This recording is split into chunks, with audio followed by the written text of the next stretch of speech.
Bueno, primero me presento, soy el doctor Enrique Patiño Choquetilla, soy docente de la preparatoria Christian Barnard y docente de la materia Educación para la Salud.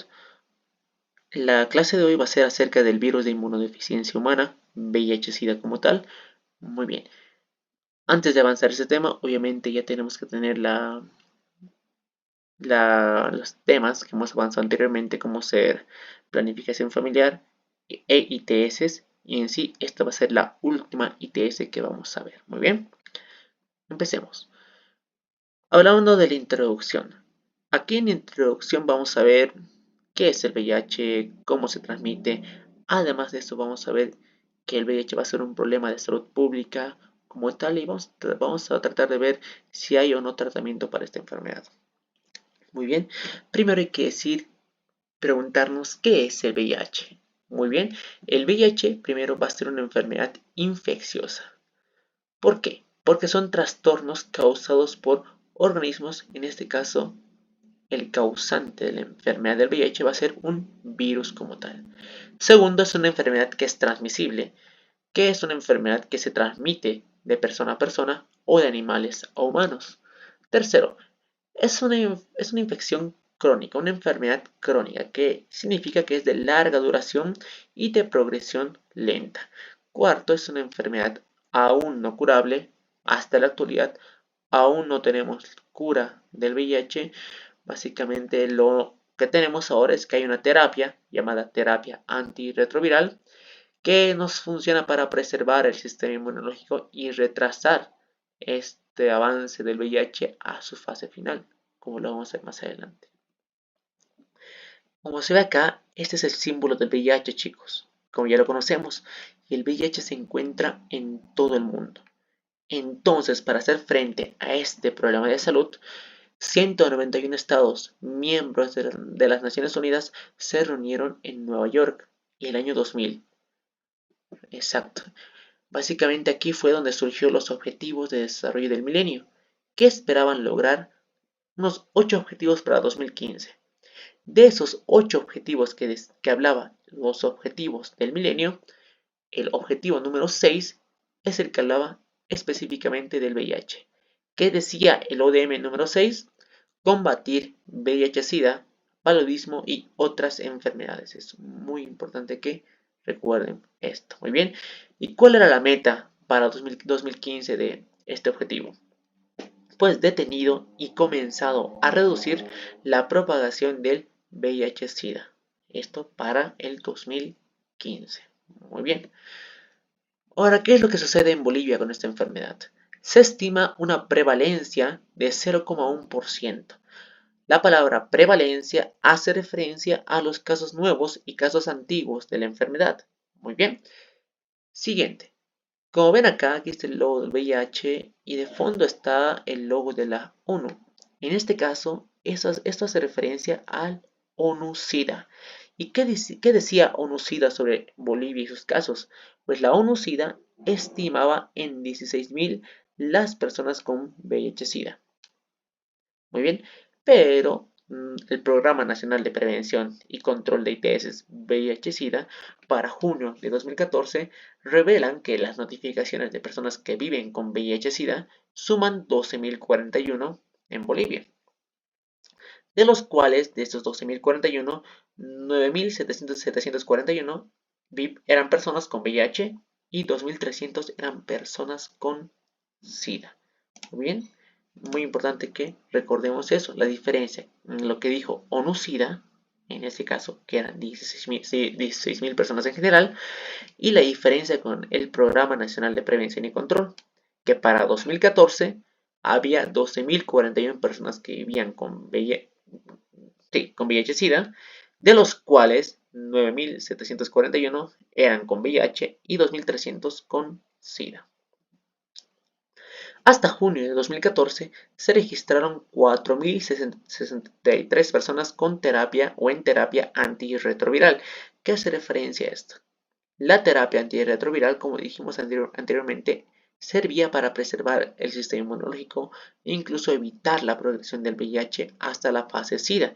Entonces, en Bolivia, hasta esta fecha de junio de 2014, 40.063 personas estaban en tratamiento antirretroviral. Pero recuerden que había como 12.041 personas que estaban infectadas de la enfermedad. Y de esas 12.000, solamente 4.063 estaban en terapia o podríamos decirlo en tratamiento. Muy bien, el TAR, que es la terapia antirretroviral, es el tratamiento de las personas infectadas con el virus del VIH y se utilizan fármacos anti-VIH o también llamados fármacos antirretrovirales. Muy bien, ahora sí vamos a ver como tal el virus de la inmunodeficiencia humana. Vamos a ver la familia, género, la estructura del virus como tal. Muy bien. Primero hay que decir que el virus de la inmunodeficiencia humana, como está el de acá del centro, pertenece a la familia Retroviridae. El VIH como tal es un retrovirus, chicos. ¿Y cuál es la familia de ese retrovirus? Retroviridae. ¿Cuál es el género del virus de inmunodeficiencia humana? Pertenece al género lentivirus y así como su nombre lo dice, es un virus lento. ¿Pero por qué es un virus lento? ¿Y qué significa la palabra lentivirus como tal? Los lentivirus son enfermedades o está relacionado con enfermedades que tienen largos periodos de evolución y producen enfermedades lentamente progresivas. Y en este caso ya, desde ahora deben saber que el VIH como tal viene como una infección primaria. Esta es la fase primaria del VIH.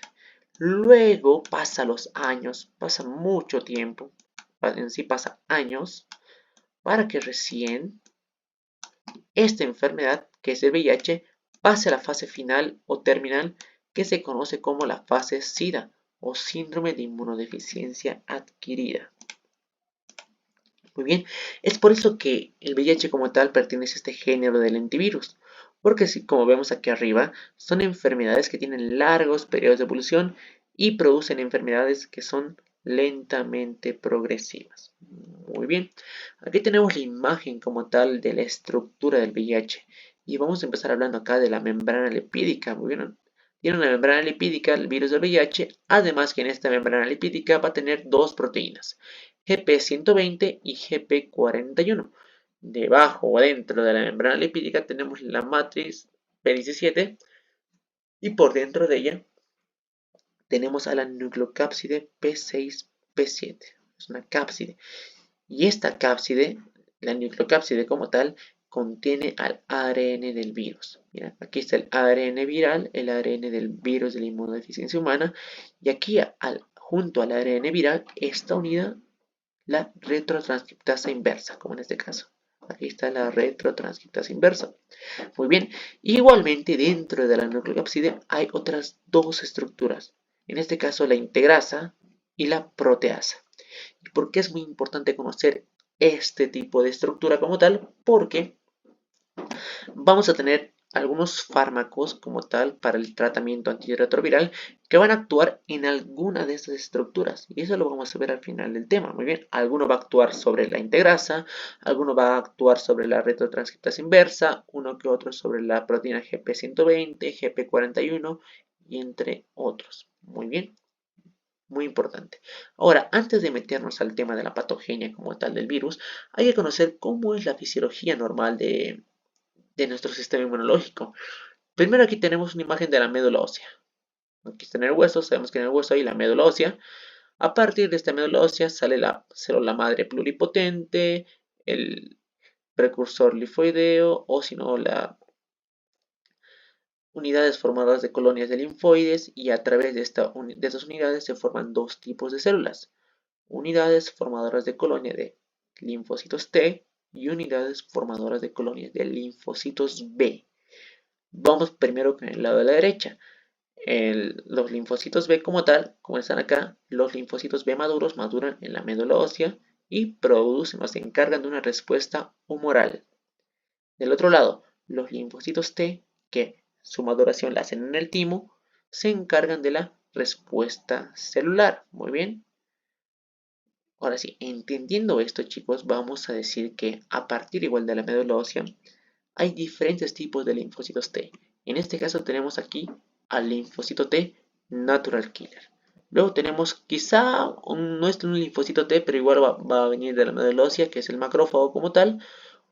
Luego tenemos acá al linfocito T CD8. Muy bien. Y el linfocito T CD4. Muy bien. Entonces, el linfocito T como tal se va a dividir en natural killer. Hay también linfocitos T colaboradores. Y en este caso tenemos al linfocito T CD8 y el linfocito T CD4. Muy bien. Ambas, el TCD8 y TCD4, tienen una función distinta. El linfocito TCD8 se encarga o cumple un papel central en la defensa inmunitaria, en particular contra células infectadas por virus, bacterias y protozoos. El linfocito TCD4 ayuda a coordinar la respuesta inmunitaria al estimular a otros inmunocitos, como los macrófagos, linfocitos B, linfocitos TCD8, para combatir la infección. Básicamente, los linfocitos TCD4 son los que se encargan de llamar a los demás, en este caso al TCD8, al macrófago, al natural killer, para combatir una infección como tal. Muy bien, y es aquí donde viene lo triste de esta enfermedad, ¿no? Porque básicamente el VIH va a afectar principalmente a esta célula, al linfocito T CD4. Veamos acá. Vamos a ponernos tristes por la historia del linfocito T CD4, pero hay que decir que el virus del VIH básicamente va a pelear contra el linfocito T CD4. Entra en una batalla y a raíz de esta batalla, ¿qué sucede? Muere nuestro linfocito TCD4, pierde la batalla.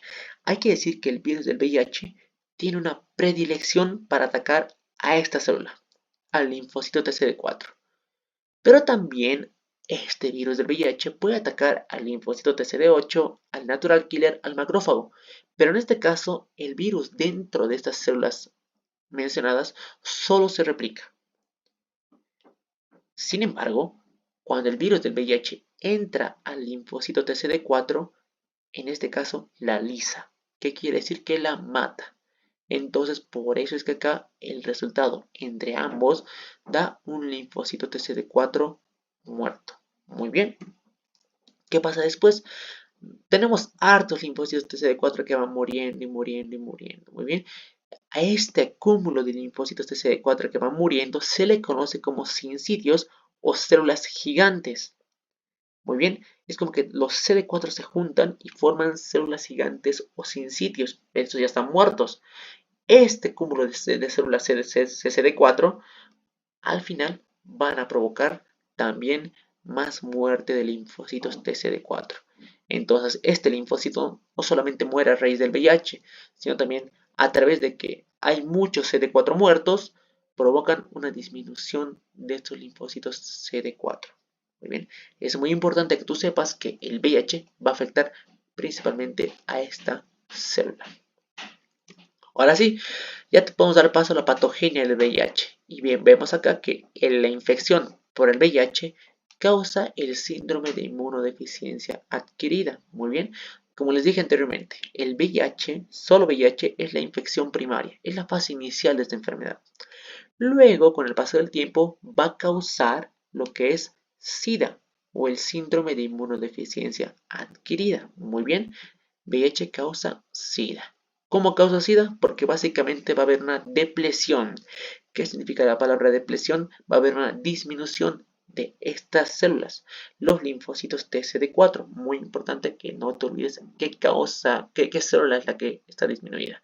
Muy bien, va a llevar a la disminución de la respuesta del sistema inmune, porque recordemos que el linfocito TCD4 se encargaba de llamar a las demás células o regular la respuesta como tal.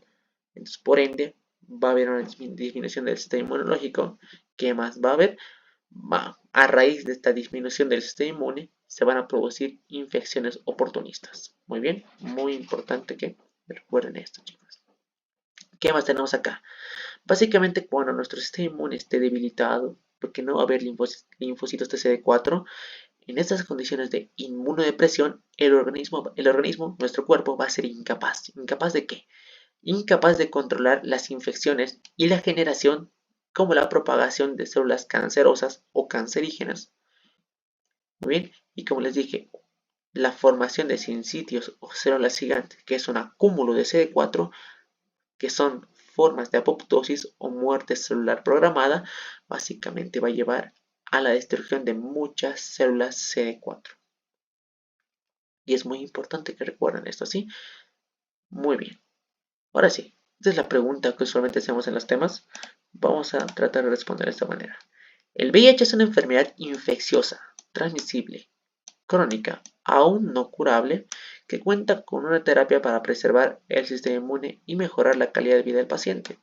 Bueno, me parece bien. En los ODM5 hablaba de combatir el VIH-Sida, paludismo y otras enfermedades. Pues aquí en este caso está mal, porque recordemos que es un ODM6, no es ODM5. Para hacer frente a este problema de salud, de esta manera es que los 191 estados miembros de las Naciones Unidas se han propuesto lograr para el año 2030 los objetivos de desarrollo sostenible. Pues también está mal. Estos son los objetivos de desarrollo del milenio. Muy bien. La respuesta correcta sería la letra A. Uno es correcto. Siguiente pregunta. La infección por el VIH causa el síndrome de inmunodeficiencia adquirida por la depleción o la disminución del linfocito CD8. No, recordemos así como vimos la patogenia del virus, al linfocito CD4 es al que afecta este virus. El virus del VIH es miembro de la familia Retroviridae y pertenece al género lentivirus, que produce enfermedades rápidamente progresivas. Pues falso, recuerden que es lentivirus porque es un virus lento, que va a causar enfermedades lentamente progresivas. Siguiente, en estas condiciones de inmunosupresión, el organismo es incapaz de controlar la infección y la generación como la propagación de células cancerígenas o cancerosas. Pues muy bien, me parece bien. Respuesta correcta, C. Sí considera que 3 es la opción correcta. Entonces, es la única correcta, las demás estaban mal. Ahora sí, veamos cómo se transmite el VIH como tal. Pues hay una forma de transmisión del VIH y aquí está la forma de inoculación de sangre, es una forma en la que se transmite el VIH. Siguiente, transfusión de sangre y hemoderivados, pues la palabra hemoderivados no es nada más que este paquete de sangre. Eso se le llama hemoderivado. Otra forma de transmisión de la enfermedad es compartir aguja entre drogadictos, así como también agujas de tatuajes. En este caso, estas agujas, quizá el tatuador no las va a cambiar como tal, y al hacer un tatuaje obviamente provocan las heridas, ¿no? Provocan microheridas, microlesiones como tal, y si el tatuador está usando una aguja de otra persona que tenía VIH y te hace un tatuaje a ti, básicamente te puede transmitir la enfermedad. Muy bien. Otra forma de transmisión es accidental. Pinchazo con aguja, herida abierta y contacto con membranas mucosas en personal sanitario. En esta parte de aquí de contacto con membranas mucosas se ve mucho el tema en embarazadas o cuando es algún parto no conocido, una mujer que quizá nunca se hizo ningún control prenatal y básicamente la mujer no sabe que tiene VIH y a la vez está embarazada y el personal de salud accidentalmente no se colocó guantes, no tuvo las medidas de bioseguridad pertinentes y por esa razón, al tener contacto con esa paciente, ya sea en algún examen físico o incluso a través del parto, puede transmitirse el VIH como tal.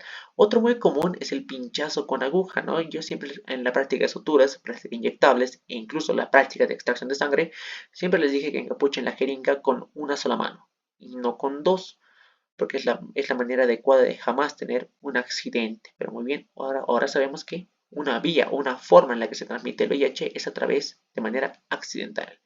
La siguiente también es a través de la transmisión sexual. Muy bien, en el caso de no usar preservativos, que son los métodos de barrera ideal y básicamente son los únicos que nos protegen contra el ITS, en ese caso nos podemos contagiar del VIH. Tenemos también aquí, por último, creo, la transmisión vertical in útero o perinatal, en la que la mujer embarazada transmite el virus a su bebé o al feto que recién van a nacer. Muy bien, es muy importante que se acuerden de este tipo de transmisión. Muy bien. Este es el cuadro de métodos laboratoriales de diagnóstico de VIH disponibles en Bolivia. Este es mi cuadro, el que yo lo tengo actualizado. Muy bien, este es de nuestro programa actualizado. Pero el cuadro que está en tu libro es este. Vamos a basarnos en este, aunque es información un poco antigua. Vamos a basarnos en este para diagnosticar el VIH. Y vamos a ver que acá dice métodos, sensibilidad, especificidad interpretación, uso clínico y observación. Muy bien, primero vamos a tener que tenemos dos tipos de formas de diagnosticar el VIH. Tenemos métodos indirectos y métodos directos como tal. Muy bien, en los indirectos tenemos pruebas de tamizaje y confirmatorias, y en los directos pues, básicamente solo tenemos una prueba. ¿A qué hace referencia esto? Cuando hablamos de métodos indirectos y de tamizaje, son pruebas de búsqueda del virus. ¿Bien? Yo indirectamente quiero buscar en virus básicamente con pruebas que detecten antígeno anticuerpo. Y esta prueba confirmatoria, que si alguna de estas dos primeras pruebas de tamizaje me sale positivo, debo confirmarlo con esta prueba de acá, que es la Western Blot. Y los métodos directos, pues básicamente quiero ver ADN de virus, porque sabemos que la reacción en cadena polimerasa lo que se encarga es de ver ARN como tal. En este caso, como les dije, los directos, ARN. Aquí hay una gran diferencia igual entre ambos. Cuando hablamos de métodos indirectos, básicamente solo nos dice si es reactivo o no reactivo. Si es reactivo, significa que es positivo. Si es no reactivo, significa que es negativo como tal. Es por eso que los métodos indirectos son pruebas cualitativas. Y los métodos directos, sin embargo, nos mide la cantidad de copias virales por ml. Entonces los métodos directos van a ser cuantitativas. Muy bien, entonces vamos a ir viendo cada uno de ellos. En los métodos indirectos tenemos la primera que es de tamizaje, que es la prueba de ELISA. Y muy bien, esta prueba de ELISA también la vimos en anteriores ITS. Es una prueba de reacción antígeno-anticuerpo. Va a tener una sensibilidad del 100%. ¿Pero qué significa la palabra sensibilidad? Pues sensibilidad significa que es la probabilidad de que la prueba identifique como enfermo aquel que efectivamente lo está. Muy bien, esa es la palabra sensibilidad. La ELISA tiene una sensibilidad de 100%. ¿Qué significa la palabra especificidad? Pues básicamente es la probabilidad de que la prueba identifique como no enfermo aquel que efectivamente no lo está. Muy bien. Y en este caso, en la prueba de ELISA, la especificidad es mayor a 98%. ¿Cómo es la interpretación? Reactivo, si es positivo, o no reactivo, si es negativo. Y tiene un uso clínico, sí. La siguiente prueba de tamizaje que tenemos es la prueba rápida, que tiene una sensibilidad mayor a 99%, una especificidad mayor al 98% y al igual que la anterior, se interpreta de reactivo, no reactivo. Muy bien, como les dije, las pruebas de tamizaje son pruebas de búsqueda. Ahora tenemos la prueba confirmatoria, que es la prueba de Western Blot, que esto nos interpreta si es positivo o negativo para VIH. Ahora sí, esos solo son los tres métodos indirectos. Ahora tenemos un método que es el método directo como tal, que es la PCR o reacción en cadena polimerasa, como les dije que va a encargarse de ver el ARN viral y lo va a medir por copias por ml. Tiene uso clínico sí y uso de diagnóstico menor de 18 meses. Que mucho cuidado con esta forma de interpretar. Son los métodos indirectos y directos que tenemos para el diagnóstico del VIH. Ahora sí, se considera persona con VIH a un paciente con resultado positivo a pruebas de laboratorio que determinen la presencia de anticuerpos anti-VIH o también pueden determinar antígenos propios del virus, de acuerdo al algoritmo vigente en el país. Muy bien, toda persona que accede a hacerse una prueba de VIH necesariamente debe brindársele asesoría pre y post prueba. Básicamente tenemos que asesorar al paciente antes que se haga la prueba, de decirle qué es lo que puede pasar y todo esto. Y por último hay que hacer una asesoría post prueba, ya sea si es positivo o si es negativo. Además debe obtenerse el consentimiento informado, porque nosotros como médicos no podemos hacer una prueba normal directamente a cualquier persona. La persona tiene que firmar un consentimiento para hacerse la prueba del VIH. Aquí menciona el libro que, excepto en los casos contemplados por la ley 3729, que habla esta ley 3729, pues es la ley para la prevención del VIH-Sida, protección de los derechos humanos y asistencia integral multidisciplinaria para las personas que viven con el VIH-Sida. Muy bien. Ahora sí, aquí tenemos nuestro algoritmo, chicos, para el diagnóstico de VPH. Y este algoritmo es muy importante porque son los pasos a seguir de acuerdo a si mi paciente viene y quiere hacerse una prueba de embarazo, perdón, una prueba de VIH. Perfecto. ¿Qué tenemos acá?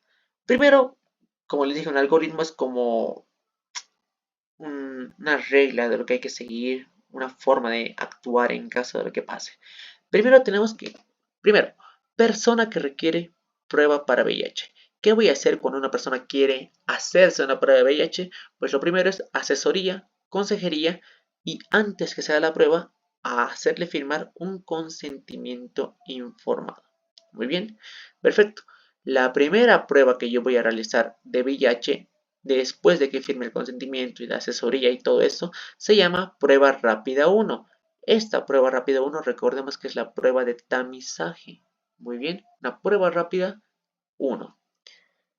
Esta prueba rápida 1 me puede salir no reactivo o negativo o reactivo y positivo. Muy bien, si mi prueba rápida 1 sale negativo, es decir, no reactivo, ¿qué voy a hacer? Resultado negativo para VIH, entrega de resultado y postconsejería. ¿Qué significa esto? Que voy a recomendar a mi paciente, voy a aconsejar los métodos de planificación familiar, métodos de barrera para evitar que esta persona se pueda contagiar o transmitir el VIH como tal. Muy bien. Ahora sí, ¿qué voy a hacer si mi prueba rápida 1 sale positiva o reactiva? Lo que se hace es una prueba rápida número 2. Nunca, chicos, puedo decir que una persona tiene VIH solamente con una prueba rápida 1. Pero ojo, aquí hay como una excepción a esta regla como tal. ¿Qué dice acá? Si mi prueba rápida 1 sale positiva, en embarazadas hay que asumirlo como positivo, pero asumirlo entre comillas como tal, ¿sí? No es como confirmatorio, es solamente asumir que es positivo. ¿Para qué? Para efectos de inicio de profilaxis de transmisión materno-infantil. Básicamente, hay que empezar a dar tratamiento antiviral o terapia antirretroviral a esta mujer embarazada para evitar que el VIH pase al recién nacido o al bebé de la paciente. Pero ojo, esto se habla de asumir como positivo. Nunca se habla de confirmar VIH solamente con una prueba rápida. Muy bien. Entonces, en embarazadas se asume como positivo y continuar hasta la confirmación, según el cual se determinará suspender o continuar la profilaxis. Muy bien. Entonces, recordemos, si mi prueba rápida 1 sale reactivo o positivo, hago obligatoriamente una prueba rápida número 2. Y depende de esta prueba rápida número 2, va a ser si es positivo o si hacemos otra prueba más. Muy bien. Entonces, si mi prueba rápida número 2 me sale positivo o reactivo, voy a decir que el resultado va a ser positivo para VIH. Voy a entregar los resultados, voy a notificar el caso y voy a hacer seguimiento médico.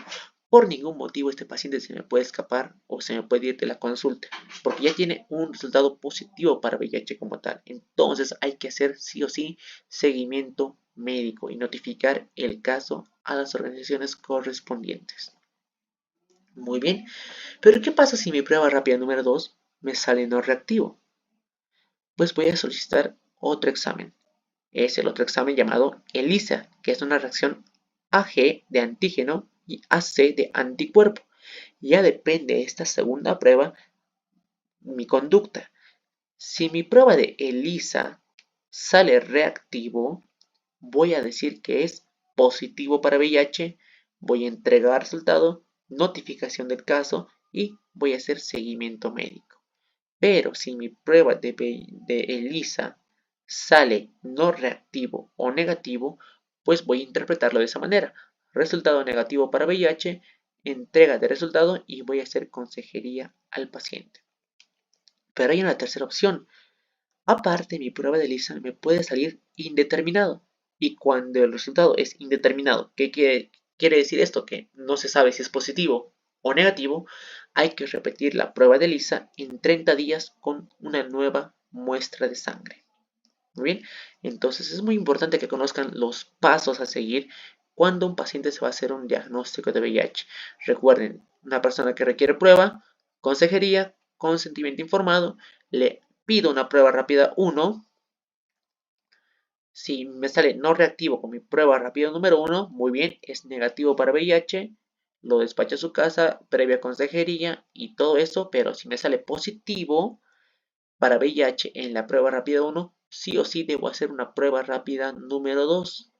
Y esta prueba rápida número 2 va a depender, me va a hacer decidir cuál es mi siguiente paso. Muy bien, si mi prueba rápida número 2 sale positivo, ya es positivo para VIH, entregar resultado, notificar el caso y seguimiento médico, pero en este caso si me sale negativo la prueba rápida número 2, hay que hacer una ELISA, que este va a ser ya el confirmatorio, si va a ser no reactivo o va a ser reactivo o incluso puede llegar a ser indeterminado, chicos. Así que es muy importante. Otra cosa muy importante que no mencionamos antes es que, como les dije, la prueba rápida número 1, si tengo una mujer embarazada que se hace esta prueba y la prueba rápida número 1 sale positivo, hay que asumir como positiva la paciente, solo asumirlo entre comillas, para iniciar profilaxis de transmisión materno-infantil. Pero igualmente a esa mujer embarazada le voy a hacer la prueba rápida número 2 y depende de esto si es positivo o si no voy a tener que hacer una ELISA y así. Muy bien, es muy importante que conozcamos este cuadro. Muy bien, vamos a ver la evolución natural de la infección por VIH. Vamos a ver que el VIH como tal, hay tres fases de evolución de la enfermedad. Primero tenemos la infección primaria, es la fase inicial de la enfermedad. Luego tenemos la fase crónica, que es asintomática, en donde no hay ningún signo o síntoma de la enfermedad.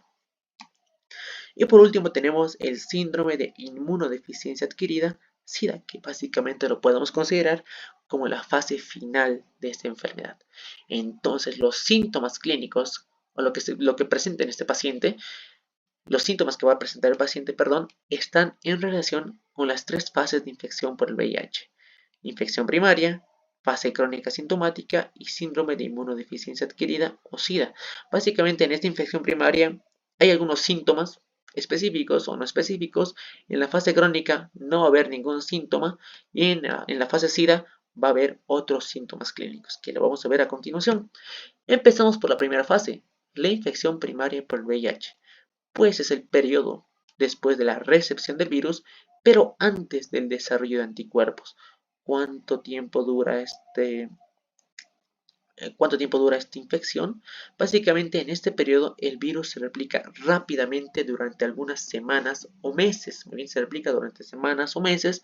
Está presente en gran número en donde en los vasos sanguíneos, sistema nervioso central, en el sistema linfático y en otros tejidos también. Muy bien, está presente más o menos en esos tejidos. Perfecto. ¿Qué más?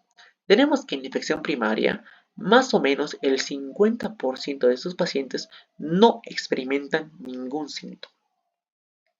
El otro número de pacientes, la enfermedad se presenta como una infección viral, en este caso con síntomas de una mononucleosis infecciosa o de una gripe como tal. A estos cuadros o este cuadro se le conoce como el síndrome retroviral agudo y puede durar de 2 a 3 semanas. Pero muy bien, no nos olvidemos, el 50% más o menos no experimenta ningún síntoma.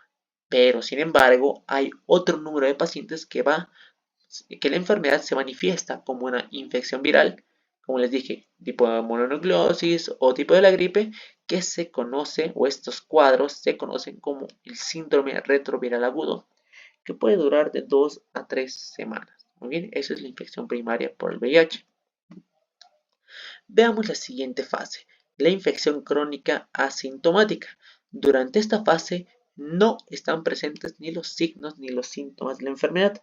Tal como su nombre lo dice, esta fase es asintomática. Muy bien, ¿cuánto tiempo puede durar esta fase? En promedio tiene una duración de 10 años. Muy bien, importante que sepan ese tiempo de duración.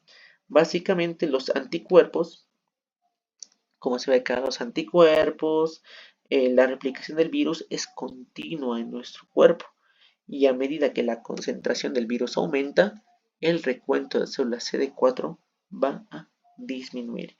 Y aquí dice acá, Cuando el recuento de linfocitos CD4 es inferior a 200 células por milímetro cúbico, es ahí donde aparecen las infecciones oportunistas. ¿Y qué es una infección oportunista? Es una infección como el resfriado común, una intoxicación por alimentos. Algo que básicamente normalmente nos da a todos, pero no nos complicamos porque nuestro sistema inmune está muy bien. Sin embargo, en las personas con VIH recordemos que no tienen una adecuada respuesta inmune y esta infección como el resfriado común, una faringitis, entre otros, puede llegar a matar a esas personas. Muy bien. En la infección crónica sintomática tenemos términos ideales. Miren, entre el 10 y 20% de los infectados desarrollan el SIDA en el curso de 5 años después de la infección. A esto se le denomina progresión rápida. Entonces, si un paciente, bueno, nos dice acá que entre el 10 y 20% de las personas que se infectan de la enfermedad van a desarrollar la fase final, que es el SIDA, en el curso de 5 años después de la infección. Esto se le llama progresión rápida. Entre el 5 al 15% de los infectados con VIH con la enfermedad van a desarrollar la fase final de la enfermedad entre los 10 a 15 años. A ellos se les conoce como progresión lenta. Muy bien. Y por último, más o menos el 1% de estos pacientes se lo llama, tienen una progresión a largo plazo. Y al final, en promedio, el resto de los pacientes tienen un promedio de progresión de 8 a 10 años. Así que es muy importante que recuerden esto. Progresión rápida, 5 años. Progresión lenta, 10 a 15 años. Más o menos el 1% de estos pacientes tiene una progresión a largo plazo, que quiere decir que de más tiempo, y básicamente el resto de los pacientes tiene una progresión, un promedio de progresión de 8 a 10 años de edad. Muy bien, muy importante que conozcan todo eso. Ahora sí, vamos con la última fase de esta enfermedad, que es el síndrome de inmunodeficiencia adquirida o SIDA. Muy bien, es la última fase de la infección por VIH como tal. En esta etapa, el número de linfocitos TCD4, miren acá, recuerden que cuando dijimos si los linfocitos TCD4 eran menor a 200 células por milímetro cúbico, aparecían las infecciones oportunistas. Recuerden muy bien esa parte. Ahora, ¿qué pasa en esta etapa? En esta etapa, el número de células CD4 es baja, es menos de 200 y puede llegar incluso hasta 50 células por milímetro cúbico, que quiere decir que puede llegar incluso hasta 50 células CD4 por milímetro cúbico y por ende el número de infecciones oportunistas aumenta gracias a esta caída de células CD4 como tal. Muy bien, muy importante todo eso. Dice que el paciente sin terapia puede morir en 2 a 3 años. Si tú tienes un paciente que te cuenta que se transmitió, que se contagió de la enfermedad hace ya más de 10 años y hasta el día de hoy no recibió nada de tratamiento, pues este paciente es considerado sin terapia y puede morir en 2 a 3 años desde que se encuentra en la fase SIDA de la enfermedad. Muy bien, eso es muy importante que lo sepan. Pero este paciente puede morir en estos años por qué tipo de enfermedades. Primero por sarcoma de Kaposi. El sarcoma de Kaposi va a ser una enfermedad que va a ser causado por el virus del herpes tipo 8, muy importante. Luego también puede morir a raíz de cánceres secundarios, linfomas, que son otro tipo de cánceres, y por último, infecciones oportunistas. Muy bien, entonces también en estos pacientes ya en la fase SIDA es necesario valorar la presencia de infección tuberculosa como tal, porque sabemos que la tuberculosis y el VIH son un dúo fatal, pues cada uno potencializa el efecto de otro. Es necesario valorar la presencia de infección tuberculosa latente o enfermedad tuberculosa pulmonar o extrapulmonar en las personas con VIH, quienes tienen mayor riesgo de desarrollar la enfermedad tuberculosa en el transcurso de su vida. Aquí tenemos el cuadro. La evolución natural de la infección por VIH si no damos ningún tipo de tratamiento. Vemos acá en este lado a la izquierda hay el recuento de linfocitos TCD4. Si ven, en la etapa 0, en la infección primaria, tenemos más de 1000 linfocitos CD4 por milímetro cúbico. Se podría decir que tenemos un valor normal de este tipo de células CD4. Pero, ¿qué pasa? El VIH, recordemos que va a afectar principalmente a las células T CD4. Y ven acá, cuando ya pasan semanas de la enfermedad, cuando es un síndrome de infección aguda por VIH, hay asentamiento del virus en órganos linfoides, ya reduce esta cantidad de linfocitos CD4 inclusive a 500, a 600. Luego vamos a pasar a la fase crónica, que es asintomática, vuelve a subir un poco, pero por último, esta cantidad de linfocitos a medida que progresa la enfermedad va bajando lentamente, inclusive hasta ya ser cero, cuando ya provoca lo que es la muerte del paciente. Muy bien, e incluso acá se ve la progresión básicamente de infección primaria, aquí latencia clínica, que es el segundo periodo, y por último, que es la fase SIDA, ¿no? Donde ya te puede provocar la muerte. Muy importante y muy interesante este cuadro, para que lo entendamos mucho mejor. Ahora sí, hay que hablar de la terapia antirretroviral. Básicamente, el éxito de la terapia antirretroviral radica en la supresión máxima y prolongada de la carga viral del VIH en el plasma. Nuestro objetivo como de esta terapia es alcanzar niveles inferiores a 40 copias de ARN viral por ml. Muy bien. Como tal, la terapia antirretroviral tiene objetivos. El primer objetivo es máxima y persistente supresión viral. Hay que tratar de suprimir lo que es la replicación viral de este VIH. Segundo es la restauración y la preservación del sistema inmune o de la función inmune como tal. Tercero, reducir la morbilidad y mortalidad que va a estar relacionado al VIH. Recordemos que la morbilidad va a ser número de enfermos en una región determinada y mortalidad número de muertos en una región determinada. Entonces, básicamente lo que hace la terapia es reducir ambas y que están relacionados con el VIH. Otro objetivo de esta terapia antirretroviral es mejorar la calidad de vida del paciente. Quinto sería la prevención de la transmisión materno-infantil. ¿Qué quiere decir esto? Hay que prevenir que el virus se transmita de la madre al niño. Y por último, prevención de la transmisión a parejas sexuales. Muy bien. Perfecto. Algo muy importante de la terapia antirretroviral es la aceptación del paciente. ¿Qué quiere decir esto? Que el paciente como tal, tú al comunicarle un resultado positivo al paciente, el paciente debe aceptar que tiene esta enfermedad, porque muchos pacientes que se le diagnostica VIH no lo aceptan y obviamente es un diagnóstico muy fuerte. Muchos lo toman como un diagnóstico de muerte. Es por eso que es importante la aceptación del paciente para el inicio de la terapia, del tratamiento y el compromiso de adherencia a la misma.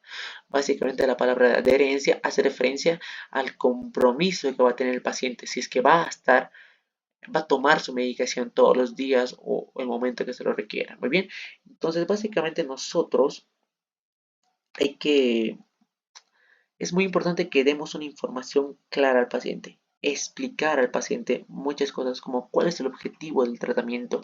Hay que informarles también acerca de los potenciales efectos adversos, porque estos medicamentos antirretrovirales no tienen efectos adversos y hay que avisarles, señor, le puede pasar esto, señor, esto le puede provocar, y entre otros. También hay que avisarle algo muy importante, que la terapia, el tratamiento deberá ser por tiempo indefinido. ¿Y qué significa la palabra indefinido? Que no sabemos por cuánto tiempo va a estar con ese tratamiento, porque aún no hay cura para esta enfermedad. Además, de momento no es posible eliminar el virus del organismo humano. El proceso para iniciar la terapia antirretroviral implica evaluar la disposición y compromiso del paciente para iniciar esa terapia con las indicaciones del médico, adherencia terapéutica, la comprensión de lo que esto implica, que es una terapia por vida, la adherencia que debe tener el paciente al tratamiento y la toxicidad que puede llevar tomar estos pacientes, tomar este tratamiento, ¿no? Cuando se decide iniciar la terapia antirretroviral, es importante que el paciente reciba apoyo psicosocial, además que se lo vincule a grupos de ayuda mutua, como el GAM, de pares y familiares, así como también se podría involucrar al paciente con la estrategia de pares, promotores, educadores pares PEP, para apoyar su proceso de adherencia. Por último, tenemos los medicamentos antirretrovirales y las combinaciones que tienen. Básicamente, los medicamentos antirretrovirales deberán tener las siguientes características ideales. Primero, deberán tener una buena potencia o actividad antiviral, deben ser seguros de usar, deben ser simples, es por eso que aquí está la palabra simplicidad. El paciente debe tener buena tolerancia a estos medicamentos, además que la farmacocinética debe ser aceptable. ¿Y qué es la palabra farmacocinética? Pues farmacocinética, como está aquí abajo, es la acción del cuerpo sobre el fármaco, que incluye absorción, distribución, metabolismo y excreción. Cuando vean la palabra farmacocinética, hace referencia a lo que el cuerpo le hace al medicamento. Y cuidado que en el examen está la palabra farmacodinamia, que eso es al revés. Farmacodinamia significa lo que el medicamento le hace al cuerpo. Y ahora, farmacocinética es lo que nuestro cuerpo le hace al medicamento. Muy bien, y entre otros. Tenemos aquí que el Ministerio de Salud y Deportes, a través del Programa Nacional de ITS VIH-Sida, cuenta con medicamentos antirretrovirales de 4 de las 5 familias farmacológicas. A partir de estos medicamentos se va a hacer tratamientos de lo que es de primera línea y de segunda línea. ¿Qué quiere decir esto? Si mi tratamiento de primera línea no funciona en mi paciente, pues voy a pasar a mi tratamiento de segunda línea. Perfecto. Y además del tratamiento de primera y segunda línea, tengo la terapia alternativa en caso de toxicidad y o tolerancia o alguno de esos medicamentos. Básicamente, si mi terapia de primera y segunda línea no funcionan, voy a pensar que quizá algún tipo de medicamento no está siendo específico o está generando toxicidad en mi paciente y por ende hay una terapia alternativa que voy a poder usar en ese caso en vez de ese medicamento. ¿Bien? Sin embargo, chicos, hay que saber que a pesar de que la amplia gama de combinaciones que tenemos, solamente algunas han demostrado tener la efectividad y seguridad necesarias para convertirse en esquemas de primera y segunda línea recomendados. Muy bien, perfecto. Entonces, ahora sí vamos a ver cuáles son los 4 grupos farmacológicos que tenemos aquí disponibles en Bolivia. Muy bien, tenemos acá, y es muy importante que sepamos este cuadro, chicos. Perfecto, es muy importante. Tenemos 4 familias o 4 grupos de medicamentos. Tenemos los inhibidores competitivos de la transcriptasa inversa, inhibidores no competitivos de la transcriptasa inversa, inhibidores de la proteasa, inhibidores de la integrasa. Recuerden cuando yo les mostré la estructura del VIH como tal, les dije que en esas estructuras o los medicamentos actúan en algunas estructuras específicas del VIH. En este caso había la forma de un ARN viral como tal y que tenía un circulito, que era la retrotranscriptasa inversa o la transcriptasa reversa como tal. Entonces tenemos dos medicamentos que van a actuar sobre la transcriptasa inversa. Primero tenemos los inhibidores que son competitivos, de la transcriptasa inversa. Y aquí tenemos 4 medicamentos muy importantes: abacavir, lamivudina, tenofovir, sidobudina. Abacavir como tal viene, ¿cuál es la presentación? ¿Cómo viene el medicamento? Viene en 300 miligramos, una tableta de 300 miligramos, podemos decirlo de esa manera. ¿Y cuál es la abreviatura de este fármaco abacavir? ABC. La lamivudina, que es el siguiente inhibidor competitivo de la transcriptasa inversa, viene en una presentación de 150 miligramos. ¿Y cuál es la abreviatura? Y esta es muy diferente al resto también. 3TC. Esa es la abreviatura de lamivudina. Otro inhibidor competitivo de la transcriptasa reversa es el tenofovir, que viene de 300 miligramos y su abreviación es TDF. Otro medicamento que es inhibidor competitivo es la sidobubina, que viene, en una tableta de 300 miligramos y que se abrevia como AZT. Que es muy importante, chicos, que sepamos las abreviaciones del texto, las abreviaciones de los fármacos como tal.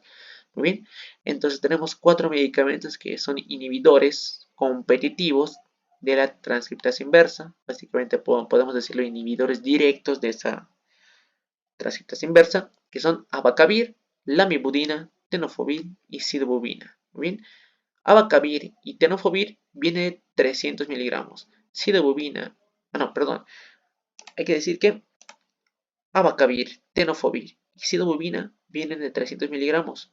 Solamente la lamivudina viene de 150 miligramos y se abrevia con un número, ¿no? 3TC. Luego tenemos los inhibidores no competitivos de la transcriptasa inversa. Y en este caso solo tenemos dos tipos de fármacos, efavirenz y nevirapina. Muy bien, el efavirenz como tal puede venir de 600, 400, 200 miligramos y su abreviatura es EFB. La nevirapina viene solamente de 200 miligramos, su abreviación es NVP. Entonces, chicos, es muy importante que conozcan los dos únicos medicamentos que son inhibidores no competitivos de la transcriptasa inversa. Efavirenz, que el efavirenz viene de tres formas: tableta de 600 miligramos, 400 y 200 miligramos y se abrevia como EFB. Y la nevirapina, que viene de 200 miligramos y se abrevia como NVP.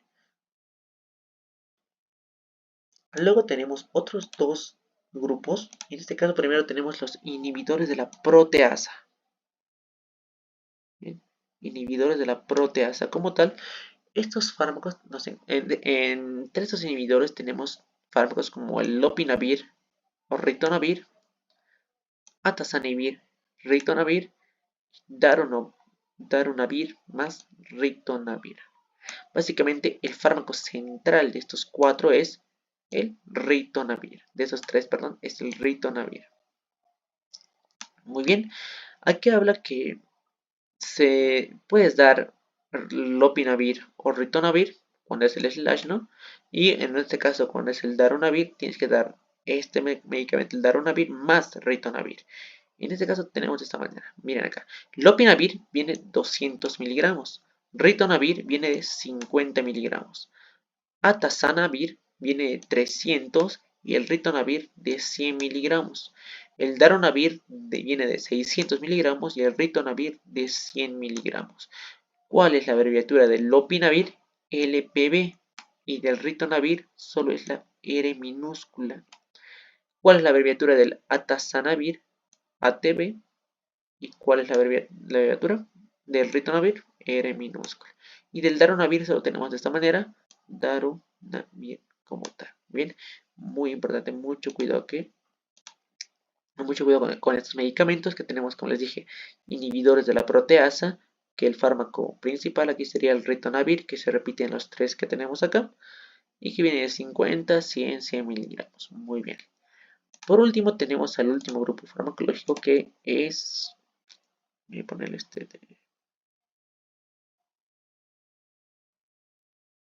Muy bien. Tenemos a los inhibidores de la integrasa. Muy bien. Inhibidores de la integrasa. Inhibidores de la integrasa como tal. Tenemos dos fármacos que son inhibidores de la integrasa: el dolutegravir y el raltegravir. Muy bien. El dolutegravir viene de 50 miligramos y el raltegravir se da en 400 miligramos. Abreviatura del dolutegravir sería DTG y del raltegravir RGP. Así que muy importante, chicos, chicas, que conozcan los cuatro tipos de medicamentos o los cuatro grupos de familias y qué medicamentos hay en cada grupo familiar, ¿no? Tenemos en los inhibidores que son competitivos el abacavir, lamivudina, tenofovir, sidobuvir. En los no competitivos solo tenemos dos, que es el efavirenz, nevirapina. En los inhibidores de la proteasa tenemos tres, en donde el principal fármaco es el ritonavir. Y en los inhibidores de la integrasa tenemos dos, dolutegravir, raltegravir, que es muy importante que conozcamos este cuadro, chicos. Muy bien. Perfecto. Entonces aquí sería la pregunta antes de terminar nuestra clase. Son métodos diagnósticos de tamizaje de VIH como tal. Vamos a ver cuáles son esos métodos. Recordemos que había métodos de tamizaje, confirmatorios y directo, que era únicamente. El Western Blot era método tamizaje, confirmatorio o directo.